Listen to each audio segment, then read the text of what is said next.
Hey, Mike, I've got two questions for you. Should I get involved in hedge funds? Also, what are hedge funds? If you don't know the answer to the latter, don't do the former. Hey, this is 5 Minute Finance, where we boil things down to practical steps that you can actually get done to feel great about your money and lighten the load. Life is busy. We got you. And today, Mike, you are going to make me feel rich, wealthy. You're going to make me feel like a jet setter. And all the rest of us too. You are going to open up the secretive world, the skull and bones, double flipped upside down handshake world of private equity, hedge funds, REITs, double reverse vampires, all kinds of abstruse financial stuff that I kind of pretend to know because I majored in economics once. And you're going to explain to us why I shouldn't get involved in any of that because it's beyond me? That's right. Yeah. It's beyond you, Matt. Let's keep things really simple and straightforward for you. For the listener out there, maybe this is of some interest. Got it. So you want to talk about alternative investments. Alternatives. Is there anything in the world that sounds better when you put alternative in front of it? It's like, oh, that's promising. It's all alternative facts, alternative music, alternative rock. So why do you want to take us through this today? Like, this is a thing people bring up, your clients bring up to you like, oh, I want to dabble in this. I want to check out that. I'm hearing something kind of cool on ChatGPT. Yeah. The reason to bring this up is because I've been reading a lot in the news over the last year, but it's getting hotter now because these alternative investments being, meaning alternative to public stocks. So what we usually talk about on this show, like low cost index funds, target date funds, public stocks, whether US or international alternatives, Wall Street has to come up with new products, right? To keep people excited about investing and spending money with Wall Street. And so these alternatives are coming up here, especially private equity, private credit, private equity, and they're being rolled into easy to buy ETF funds that you can buy in your brokerage or in your target or in your retirement, your 401k. These are now, becoming available. And so people are like pretty excited because the storyline's great. Oh, I can get in before the IPO. I can get in, I can get 10 to 12% return on my bonds rather than 4 or 5% return. So they're very exciting. It's been a lot in the news. So I figure we try to break it down a little bit and see if it's the right kind of investment for you. All right, cool. So give us the bottom line up front, not all the details, but we'll get into all these pieces in the rest of the episode, but just give me the thumbnail of what people are going to get in the rest of the conversation. All right, so today we're going to talk about alternative investments. What are these alternative investments? Why are they attractive? What are some of the components about them? They're illiquid, their volatility. What does that mean? Why is it important to you? And we'll explore a real world example that turned paper gains into real bonuses, but for the fund manager, not for the investors. So I'll explain that one. All right. That news you can use or someone else can use for someone you. else. And I will give a quick preview that we will, of course, have our usual segments, our listener question. What are safe bonds? I think it's like a safe word, but I'm not sure. So I'm really excited to find out more about that. And our one thing segment at the end where we have a little bit of fun with maybe something that's tangentially related to the main topic of the show. In this case, it is the provocatively named Slow Down, Take Control. I think that also relates to the safe word concept. I'm excited to find out. I honestly don't know what's about to happen here. This is very, very exciting. All right. Let's start off. Aren't you the host of the show? Shouldn't you know what's going to happen in this show? No, I don't know what you're about to talk about. I really don't. Okay. So, but let's start with something that I'm pretty sure is not that. What is an alternative investment? Just define what's the universe here. Yeah, so there's a pretty big universe. I'm just going to name a couple of them, but this is anything that's an alternative, to your public stocks, whether they're US international stocks, low cost index funds, target date funds, things that you're kind of used to, individual stocks. So this is all the alternative ways that you could invest your money. And particularly, there's a few that are in the news these days. One is private equity, right? And private equity is the opposite of public equity. They're private companies. And so often you can work at a small startup, that would be private, and you might get some stock as being an employee. Well, now there are ways that you could even sell that private stock, to other investors that want private stock. And there's other ways of getting into private equity. So private companies where you can't just go to your Fidelity login and just buy it on the public stock market. So there's one example, private companies. Others are hedge funds. So you mentioned hedge funds. And what happens there is that you've got these firms, these hedge fund firms that are buying and selling all kinds of investments. It could be a lot of public companies. A lot of them do that, but they all have their individual strategies for what they're about. And so you can give money to a hedge fund, and then you're an investor in that hedge fund. And they run all these strategies underneath, and hopefully you get good returns, over the years. There's venture capitalists, of course. That's, back to the kind of private equity.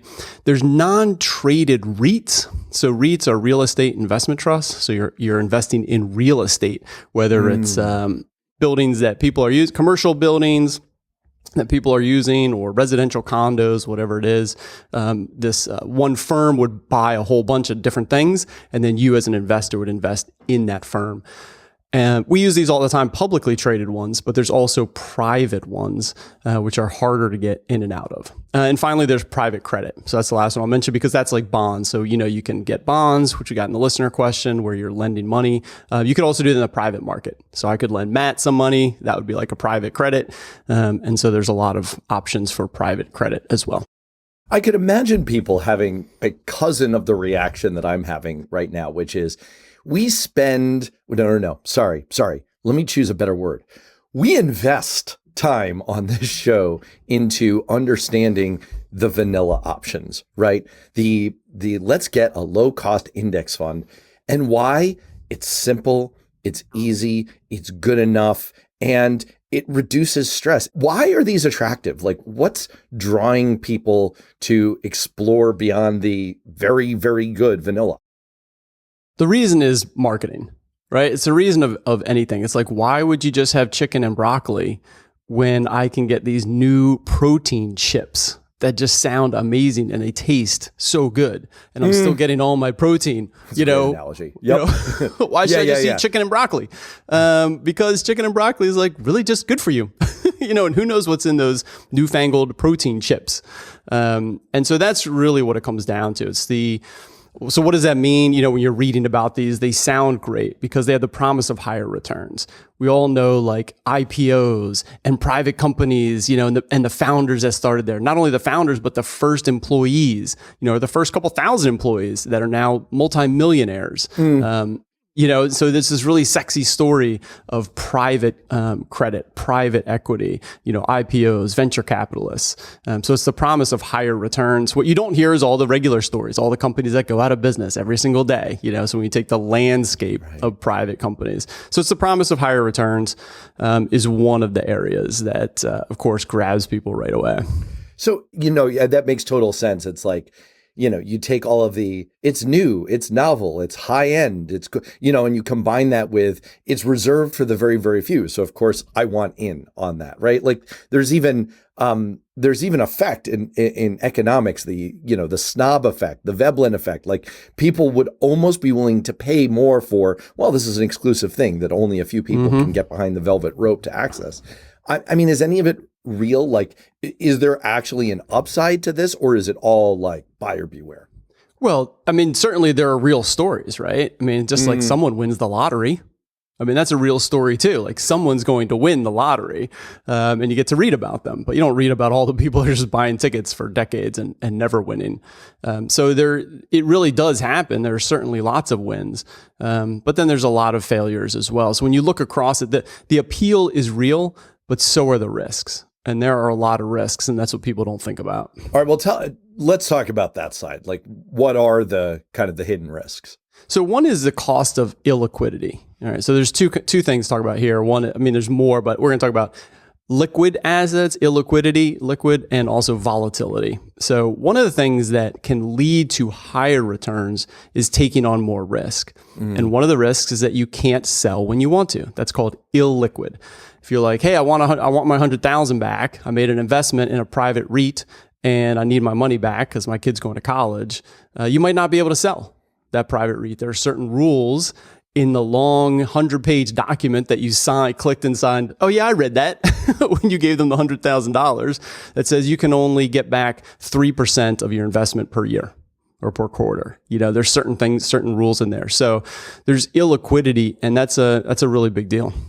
It reminds me of this South Park where, like early on in the YouTube phenomenon, there were all these YouTube stars, and in the South Park, they show up to pick up their theoretical dollars. And it's like, hey, you're a theoretical millionaire. Like, if you make a whole bunch of assumptions that people will pay you for this. And it's like, that's one of the crazy things about a market and a market-based economy is something is worth what people will pay for it.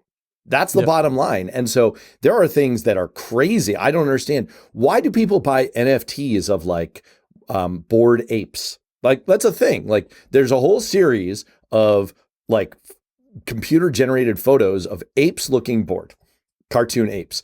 People will pay thousands of dollars for these. You could also like Google that, take a screenshot of it, and now you own it too. People will pay for it. And in a market economy, something is worth what people will pay for it. The flip side of that is you can have a lot of theoretical dollars and you can be locked into them. If no one's going to pay you for it, you're sort of stuck. Yeah, I mean, there's two problems there. One is the illiquidity. You can't get out maybe when you want to, especially if it's private equity as well, right? Same thing. And then you also have the problem you're talking about, Matt, the pricing problem. What is that company worth? Company's worth 50 million, of course. All right, did someone give you an offer for 50 million, or are you just kind of making that up? Well, the last time we did a fundraising round, the investors that put in the money valued us at 50 million, and now it's worth 100 million because it's 2 years later. Okay, but it's only worth 100 million if someone's going to pony up 100 million for that company. And companies get marked down all the time. In great markets, they keep going up, and it's fantastic, and everybody wins. But certainly we hit times, recessions or other times, or companies and industries go in and out of favor where these things can get marked down. And so, like you said, it's really what it comes down to is, can you find that buyer? What's it actually worth? Well, and what you're talking about there is volatility. That's one of the problems you have in the market. One of the benefits of these alt investments is they're supposed to be less volatile. Is that true? They're supposed to be less volatile, and it's true in the sense that they only get marked every now and then, what we call mark to market. So like your public stock, you can see every day, what is Amazon worth? Right? Like every day it gets repegged, to a price, and you can actually go and sell that anytime you want. Do you have buyers for that at that price? And so you could say like, geez, Amazon stock's pretty volatile, because it can go up down 20%, in a couple of months. And these other private things do not do that. But the reason why is because they're not getting priced. All right. So it only gets priced every so often. Maybe when there's a new investing round, when they sell something in the private REIT, they sell a commercial building, so they remark some of their assets. So those only get marked every months or years. And so they look less volatile, which seems very attractive. All right. You promised me a story. Give me a story. All right. Hamilton Lane Private Assets Fund. This is from a story in the Wall Street Journal. So I'm just going to quote some of the things that they talked about in that story, and we'll of course link to the whole story. But this was a fund. This is a fund that has private assets in it, and it's giving amazing returns. About 16% a year for the last 4 or 5 years, easily beating the public stock market. And money's been pouring into it. Because it's like, geez, look at those returns.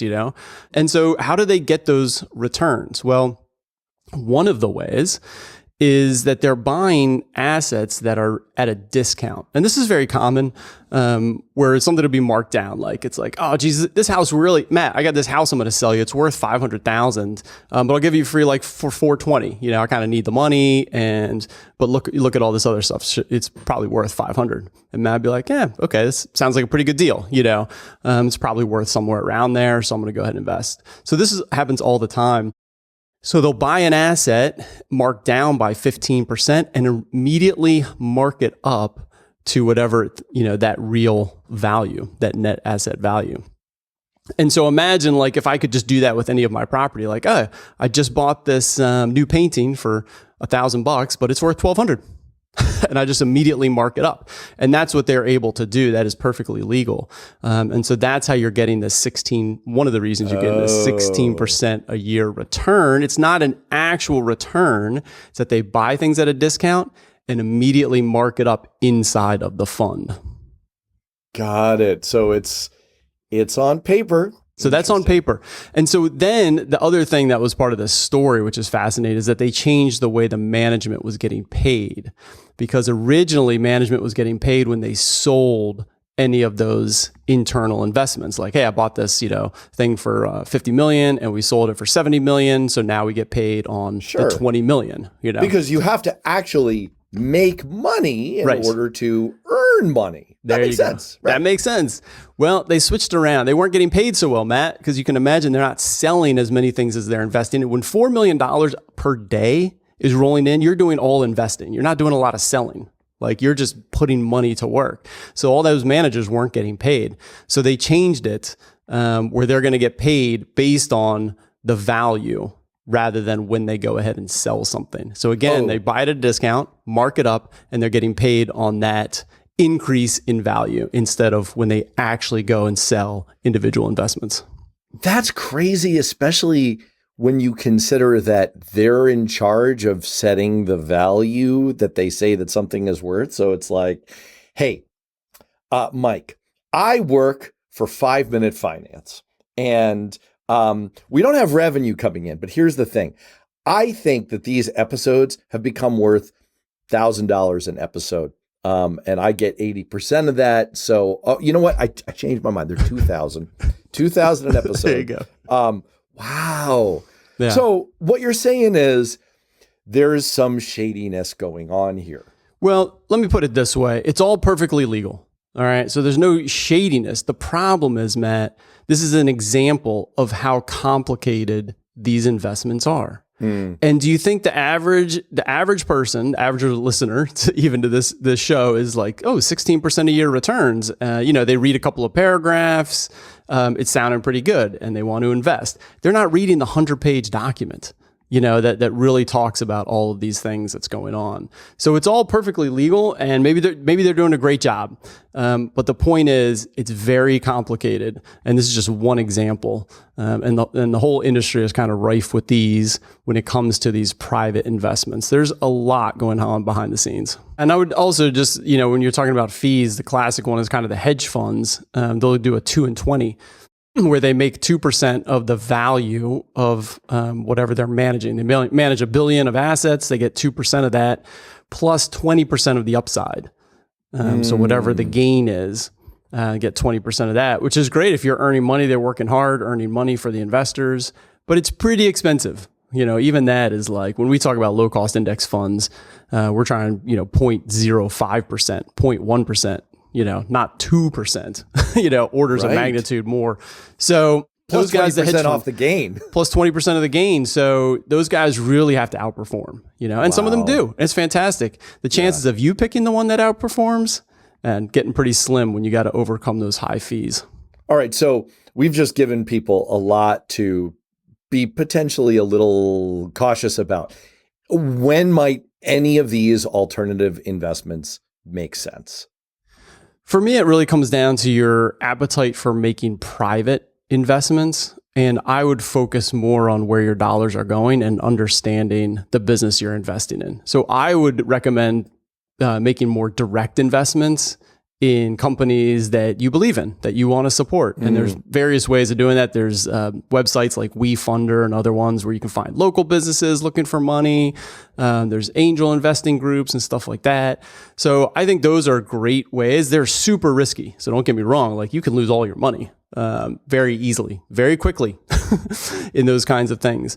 But I would be very cautious especially when it comes to these new not index funds, these new ETFs, these new mutual funds or ETFs that are packaging up private investments. The story is going to be, look at this endowment from Yale, how well it's done. It's because you got all these private investments and they make 15% a year after year. And we can do the same thing. You can get into this in your 401k, just using this low cost fund. And we'll take the money and put it into these private, investments. I would be very, very concerned about those kinds of things because you don't know what they're doing underneath. And also, do you really think it's going to be the highest quality stuff once it gets to that level? Like, Yale and all those guys have already passed it up. All the hedge funds have passed it up. Everyone else has passed it up. And now it's coming to retail investors. So there's a number of things I'd be very cautious about there.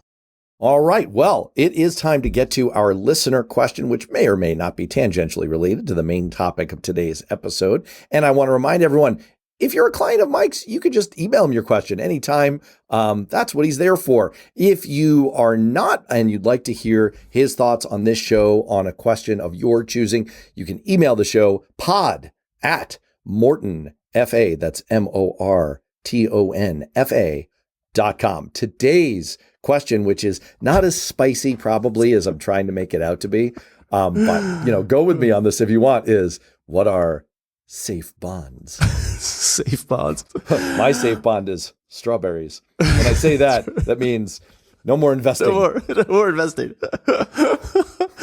I get this question because, Matt, we use the word bond. We talk about bonds, of course, all the time. And I use the word safe bonds quite a bit. And that's why this question came up. It's like, all right, you talk about bonds, but then you mentioned safe bonds. Like, what is that? What are you talking about? For me, when I use that word, what it means is trying to take as much risk off of the bond as possible. Remember, bonds are IOUs. You're lending money to somebody. So if I'm lending money to Matt, I would say that's not very safe. I would say that's a very risky bet. But there are safer bets, like if I lend to the US government for only a couple of weeks. So I could lend them money for 1 week or 4 weeks. And then I'm pretty sure I'm going to get my money back within that time frame. So that would be very safe to me, lending to the U.S. government, U.S. treasuries, U.S. bonds. And then there's a whole range in between, right? So when I talk about safe bonds, the aggregate bond market is very heavily tilted towards U.S. treasuries and U.S. bonds, about 2/3, half to 2/3. But there's all kinds of bonds out there. Right. There's all kinds of then a bunch of it's going to be corporate bonds beyond that. So if you do the U.S. bond market, a whole bunch of it's going to be U.S. government debt. And then a bunch of the rest is going to be corporate debt for the most part.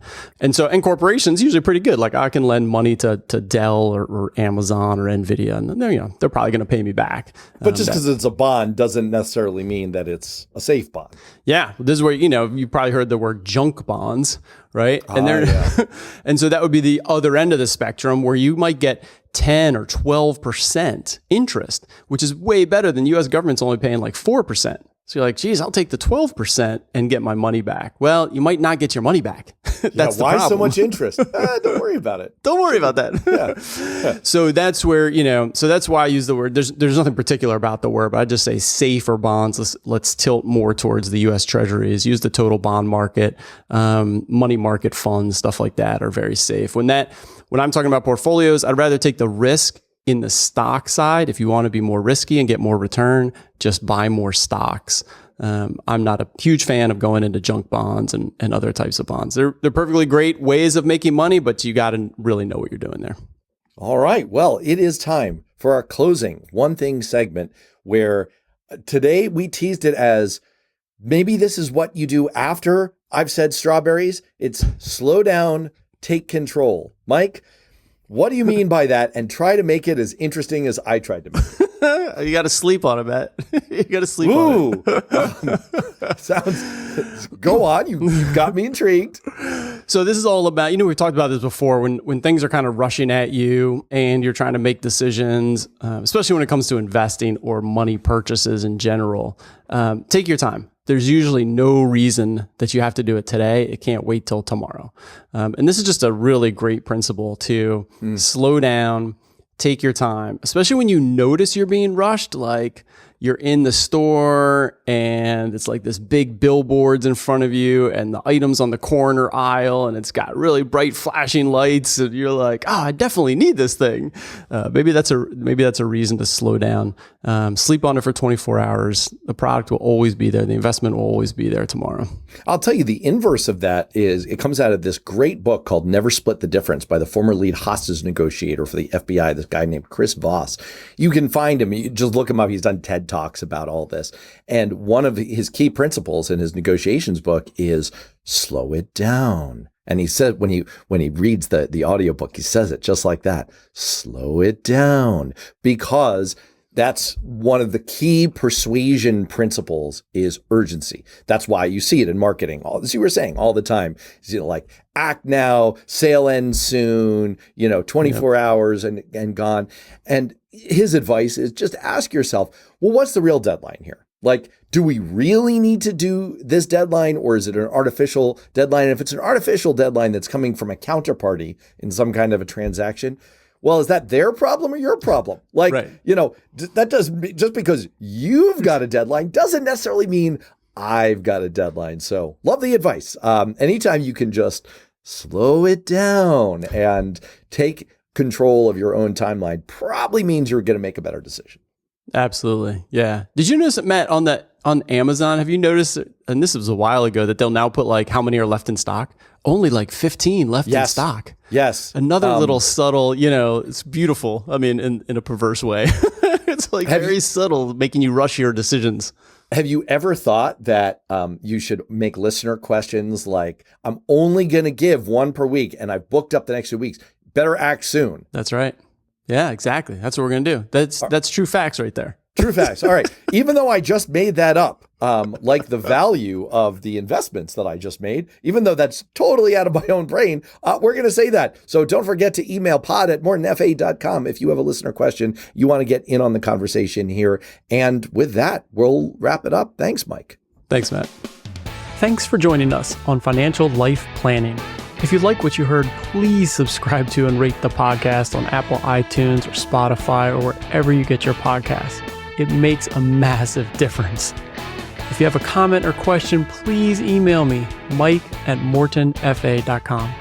Until next time, thanks for tuning in. This recording is for informational purposes only and should not be considered for investment advice. Opinions expressed are as of the date of recording. Such opinions are subject to change. I cannot guarantee the accuracy or completeness of the data presented here.